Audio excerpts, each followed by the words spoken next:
এটা সত্যি যে বাবা যে কারোর জীবনে যারাই তোমরা এই মুহূর্তে আমাকে দেখছো, নিশ্চয়ই তোমরা অ্যাগ্রি করো যে এটা একটা আশীর্বাদ। এবং আমার বাবার মতো ম্যাজিক্যাল বাবা পাওয়া সত্যি আমার মনে হয় আমার জীবনের একটা সব থেকে বড় আশীর্বাদ।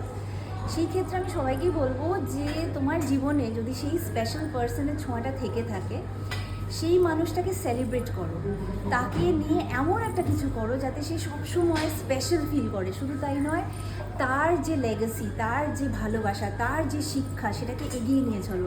দেখবে কি ছেলে কি মেয়ে, আমাদের মেয়েদের তো আমরা বলি না যে আমরা অমুক পুরুষ বা আমরা জেনারেশনের দায়িত্বে থাকি না, কিন্তু গার্লস গ্যাংয়ের তরফ থেকে আজকে এখানে এসে আমার মনে হয়েছে যে মহিলাদের আরও নতুনভাবে কিছু করে দেখানোর একটা সুযোগ, এবং তাই জন্য বাবাদেরকে অভ্যর্থনা জানানো, বাবাদেরকে ডাকা, এবং ওল্ড এজ হোমসের তরফ থেকে যে বাবারা এসেছেন আজকে তাদেরকে আরও কাছে টেনে নেওয়া। কারণ সত্যি সকলের বাবার মধ্যে সেই স্নেহ, সেই ভালোবাসা রয়েছে, এবং আমরা সেলিব্রেট করি চলুন যেই সূত্রটা আমাদেরকে আরও বেশি স্ট্রং বানায়, আরও বেশি ওয়েল সাপোর্টেড বানায়, সেই মানুষগুলোকে আমাদের জীবনে সেলিব্রেট করি। আমার বাবা তো আমার কাছে ভীষণ ভীষণ স্পেশাল। তিনি একজন ম্যাজিক্যাল মানুষ, তার আশীর্বাদ পাওয়ার জন্য আমি সবসময় মুখিয়ে থাকি।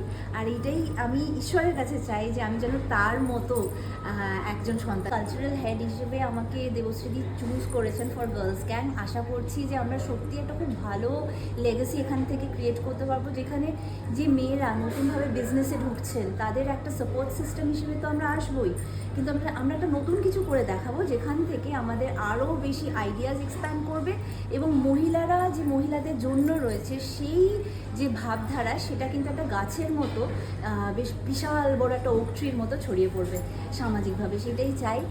এইভাবেই লোক একে অপরের পাশে থাকুক এবং নানা রূপে থাকুক, কালচারালি থাকুক, সেটাই চাই।